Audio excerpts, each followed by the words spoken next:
Hello, good morning guys. मैं सुमित राज, mathematics plus में आपका स्वागत है। मैं आप लोगों को क्लास 11 पूरा यहाँ पढ़ाने वाला हूँ। फर्स्ट क्लास 11 का फर्स्ट चैप्टर है सेट्स। तो आज मैं आपको सेट्स के बारे में कुछ बताऊँगा। मेनली एनसीईआरटी ही कंप्लीट करूँगा मैं क्लास 11 का, ठीक है। आगे फिर प्रोसीड करते हैं क्लास 12 का। तो पहले तो होता है व्हाट इज सेट। सेट है, सेट को बोलते हैं हम लोग well defined collection of an object. Well defined collection of an object, इसका मतलब क्या हुआ? इसका मतलब हुआ, मान लीजिए मैंने किसी दो दोस्तों को, उससे मैंने 5 क्रिकेटर्स का नाम पूछा। 5 क्रिकेटर्स का नाम पूछा तो फर्स्ट ने 5 नाम लिए, सेकंड ने भी 5 नाम लिए, बट वो दोनों डिफरेंट नाम लिए, ठीक है ना। तो इसको हम लोग सेट नहीं बोलेंगे। तो देन व्हाट इज सेट? तो जैसे एनसीईआरटी का मैं बुक से एग्जांपल ले लूँ तो फर्स्ट एग्जांपल में है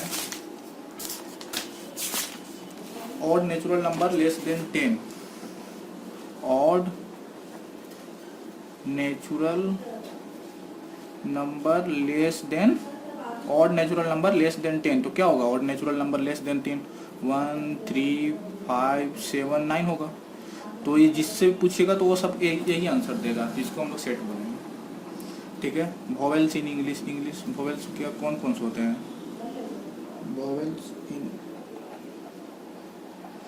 वोवेल्स कौन कौन होते हैं? ए, ई, आई, ओ, यू।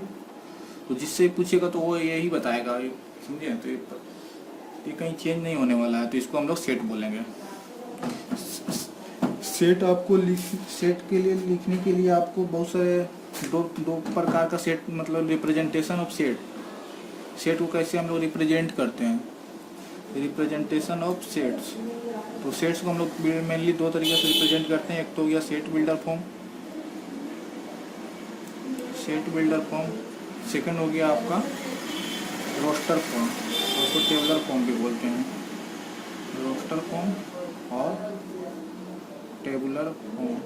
थोड़ा राइटिंग सही, मतलब ठीक ठाक है, लेकिन सुनिएगा सही से, सुनिएगा तो आपको समझ में आ जाएगा, क्योंकि इसमें मैथ नहीं है, इसमें सिर्फ माइंड गेम है, ठीक है। तो इसमें तो सेट बिल्डर फॉर्म किसके बोलते हैं? देखिए, जो odd natural number less than 10 लिखा हुआ है तो इसी को बोलते हैं हम लोग सेट बिल्डर फॉर्म।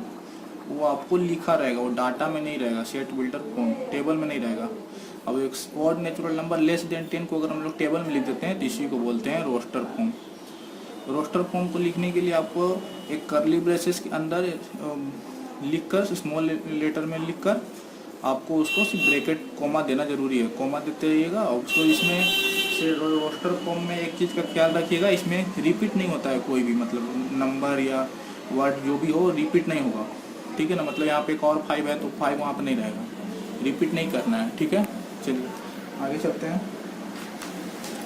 तो जैसे एनसीईआरटी का एग्जांपल ही मैंने ले लो, तो यहाँ पर एक एनसीईआरटी का एग्जांपल दिया हुआ स्कूल को रोस्टर फॉर्म में लिखने के लिए बोला।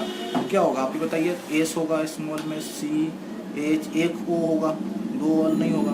बंद कर दीजिए, कर्ली ब्रेसेस लगा दीजिए, तो ये हो गया आपका कंप्लीट, रोस्टर फॉर्म में लिखा गया।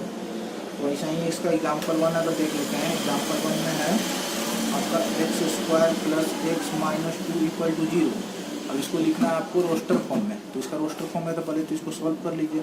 2 को करेंगे 2, 1, तो क्या होगा? x² + 2x - x - 2 = 0। x common लिया तो x + 2 - x + 2 = 0। x - 1 अब x + 2 = 0। तो x = क्या आएगा? x = आएगा 1 एंड -2। इसको रोस्टर फॉर्म में कैसे लिखेगा? 1 माइनस, सिंपल कर्ली ब्रेसेस लगा दीजिए, हो गया। अब इसमें आगे है एक और एग्जांपल है, राइट एक्स इज लिखा हुआ है। सेट बिल्डर फॉर्म को लिखने के लिए ना बहुत सिंपल है, और नेचुरल नंबर लेस देन 10, इसको लिखने के लिए सिंपल है। कर्ली ब्रेसेस में लिखना तो x is a odd natural number less than 10 हो गया। आपको सिंपल ऐसा ही लिखा जाता है सेट बिल्डर फॉर्म। तो सेकंड वैसा ही लिखा हुआ है आपका एग्जांपल 2 में लिखा हुआ है, वहाँ पर x axis is positive integer, अब एक्स स्क्वायर जो है ना वो लेस देन 40 है और पॉजिटिव इंटीजर है। पहले तो आपको इंटीजर के बारे में बता देता हूँ। एक नंबर लाइन है, नंबर लाइन तो आप लोग जानते ही होंगे, 0 1 2 कैसे रिप्रेजेंट करते हैं, -1 -2। तो जो 1 2 देख रहे हैं ना, 1 2 3, ये आपका हो गया पॉजिटिव इंटीजर। सब सारे इंटीजर हैं लेकिन ये है पॉजिटिव इंटीजर, ठीक है। जो 1 से इधर जो जा रहा है वो वहाँ पर नेगेटिव इंटीजर, ठीक है।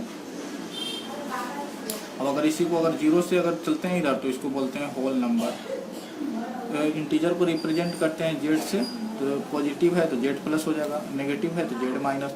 होल नंबर को रिप्रेजेंट करते हैं डब्ल्यू से। अगर आपका नेचुरल नंबर है तो नेचुरल नंबर को हम लोग एन से डिनोट करते हैं, ठीक है। सेकंड एग्जांपल है एक्स स्क्वायर लेस देन 40। अगर लेस देन आपको मतलब सिंबल पहचानने में दिक्कत होता है, लेस देन या ग्रेटर देन का, तो इसको पहचानने के लिए बहुत सिंपल तरीका बता रहा हूँ। एक्स लिखा हुआ है, अगर इसके तरफ मुंह खुला इसका तो आपको ग्रेटर देन पूछ रहा है। अगर ये बाहर की तरफ मुंह खुला तो मतलब लेस देन पूछ रहा है। तो यहाँ पर देखिए एक्स स्क्वायर लेस देन 40 है, मतलब बाहर की तरफ मुंह खुल रहा है, तो 40 से आपको छोटा लिखना है, ठीक है। तो अब नेचुरल नंबर और पॉजिटिव इंटीजर बोल रहा है। पॉजिटिव इंटीजर क्या होता है, 1 2 3, तो 1 का स्क्वायर किए, 2 का स्क्वायर किए, 3 का स्क्वायर किए, 4 का स्क्वायर किए, 5 का स्क्वायर किए, 6 का किए, 7 का किए। तो 1 इसका 4 इसका 9 इसका 16 इसका 25 इसका 36 इसका 49। तो 49 तो नहीं लेना है क्योंकि ये less than 4 x square less than 40 होना चाहिए। तो इसको रोस्टर फॉर्म में लिख दीजिए, क्या होगा 1 2 3 4 5 6 7 नहीं ले सकते हैं, मतलब 49 नहीं है, ठीक है। इसका नेक्स्ट एग्जांपल में चलते हैं। तो नेक्स्ट एग्जांपल में required number are write the set A set builder form में लिखना है। मतलब एक दिया हुआ है उसको सेट बिल्डर में, एक बाहर में आप कैपिटल लेटर लिखिए, अंदर स्मॉल लिखिए, मतलब लिखने का एक तरीका है, नहीं भी कर सकते हैं, ऐसा कोई नियम नहीं है। यहाँ पे सेट बिल्डर फॉर्म में आपको दिया हुआ है, एक दिया रहेगा आपको कोई भी फॉर्म, ठीक है। तो यहाँ पे सेट बिल्डर फॉर्म दिया हुआ है, सेट बिल्डर फॉर्म दिया हुआ है। इसको set builder right the set A in set builder form, इसको सेट बिल्डर फॉर्म में लिखना है, दिया हुआ है आपका रोस्टर फॉर्म में। तो ये क्या देखिए, तो 1 का स्क्वायर है, 2 का स्क्वायर है, 3 का स्क्वायर वही तो है, 4 का इंटीजर का स्क्वायर है, पॉजिटिव इंटीजर का स्क्वायर, या तो इसको नेचुरल नंबर भी बोलते हैं। तो क्या लिख सकते हैं आप, x is square of A positive integer, square of A positive integer, ठीक है। समझ में आ रहा है आपको, एक्स स्क्वायर है पॉजिटिव इंटीजर और एन बिलोंग्स टू इट। अब इस तरीके से नहीं, मतलब एक्स पॉजिटिव इंटीजर तो आपका आंसर हो गया। मान लीजिए अगर और आंसर आपको देना होगा तो एक्स इक्वल टू क्या लिख सकते हैं आप, एन का स्क्वायर लिख सकते हैं, और एन बिलोंग्स टू क्या होगा, इंटीजर, पॉजिटिव नेचुरल नंबर या तो पॉजिटिव इंटीजर, जो भी लिख सकते हैं यहाँ पे। पॉजिटिव इंटीजर अगर एन बिलोंग्स टू आपको लिख दीजिए जेड प्लस, तो हो गया आपको आंसर सही। ये लिखना बहुत जरूरी है क्योंकि इसका तभी पता चलेगा कि वो सही है, ठीक है। इस तरीके का भी लिख सकते हैं, सही भी आंसर सही है। अब इसका एनसीईआरटी का नेक्स्ट एग्जांपल देखते हैं। सॉरी आपको नेक्स्ट एग्जांपल 4 मैं आपको बताता हूँ। ये सेट रोस्टर फॉर्म में दिया हुआ है 2/3, 3/4, 4/5, 5/6, 6/7, ठीक है। इस तरीके दिया हुआ है। अब इसको लिखना है सेट बिल्डर फॉर्म में। सेट बिल्डर फॉर्म में लिखने के लिए सबसे आसान तरीका एक्स लिखिए, इक्वेशन टाइप में लिख लीजिए, ठीक है। तो एक्स लिख दिए, एक्स के बाद एक्स इक्वल टू क्या लिख सकते हैं, एन ऊपर लिख सकते हैं, एन +1, क्योंकि नीचे एक ज़्यादा है समय, देखिए 2 है तो 3 है, 3 है तो 4 है, 4 है तो 5 है, 5 है तो 6 है, 6 है तो 7 है, तो एक तो n+1 लिखना पड़ेगा। अब n बिलोंग्स टू कहाँ से, कौन क्या चीज़ है, नेचुरल नंबर है, तो नेचुरल नंबर लिख दिए। अब यहाँ पर n का देखिए, अगर हम लोग n का अगर 6 लिखते हैं तो लास्ट में 7 आता है, अगर 7 लिख देते हैं तो 8 हो जाता है, जो 8 है नहीं मेरे सोल्यूशन आंसर में, क्वेश्चन में। तो n बिलोंग्स टू कहाँ से कहाँ तक होगा, 1 तो होगा ही, 1 से 6 तक हो गया आपका आंसर सही, ठीक है। 5 एग्जांपल देखते हैं। 5 एग्जांपल में आपका है first, x is a positive integer, x is a positive integer, x is a positive integer and divisor of 18 and is a divisor of 18 का डिवाइजर है, पॉजिटिव इंटीजर भी और डिवाइजर भी है 18 का।